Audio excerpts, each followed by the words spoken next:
Travis Scott is back, and he's coming harder than ever. We just got huge updates straight from him. No leaks, no rumors, just official news about his next album. He's opening up about the title, the sound, and even some unexpected collaborations. On top of that, he's teasing big plans for Rodeo's 10-year anniversary, and even hinting at a Super Bowl halftime show. There's a lot to break down, so let's get into everything we know about Travis Scott's next move. So, all of this comes straight from Travis's latest interview with Billboard. When asked about his next project, he said, "I want to say the title, but people won't understand it yet. That tells me the name isn't fully locked in, but the concept is definitely there, and the album's pretty much finished." Even crazier, it's dropping before his Coachella performance in April. And speaking of Coachella, Travis isn't just performing, he's actually designing the entire festival setup. So whatever this new album's vibe is, we'll probably see it reflected in the stage design, visuals, and overall theme. Now, when asked about the sound of the album, Travis confirmed he's producing a lot of it himself. That's huge, because while he's known as an artist, he's actually an insanely talented producer. A lot of people don't realize how much of Yeezus he worked on. So the fact that he's taking the lead on the production, this is about to be special. Let's talk about features, because this is where things get crazy. When asked who he still wants to work with, Travis named Khruangbin, a band with a Pink Floyd-esque psychedelic rock sound. If you know Travis, you know he's a huge Pink Floyd fan, so this collab actually makes a lot of sense. But then we get to the big shocker, Taylor Swift and Sabrina Carpenter. Yes, Travis Scott and Taylor Swift might actually be happening, and before anyone questions it, let's not forget, Taylor already has fire songs with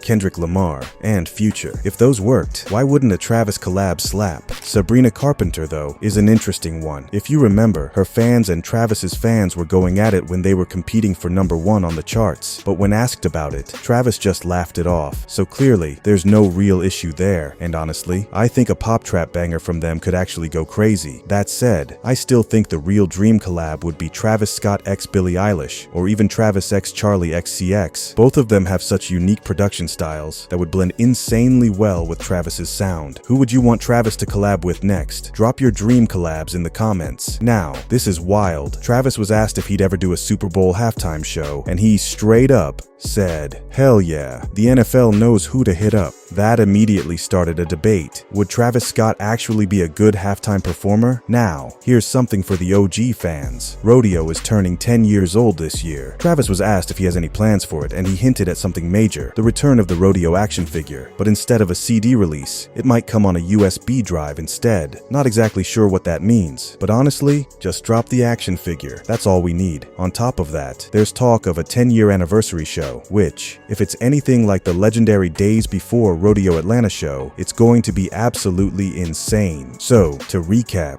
Travis Scott's new album is basically done and dropping before Coachella. He's producing a lot of it himself, which is exciting. Possible collabs with Taylor Swift, Sabrina Carpenter, and Khruangbin. He's open to doing a Super Bowl halftime show. Rodeo's 10-year anniversary could bring new merch and a special concert. There's so much happening right now, and I can't wait to see how it all plays out. What are you most hyped for? The album? The collabs? The Super Bowl talk? Let me know in the comments.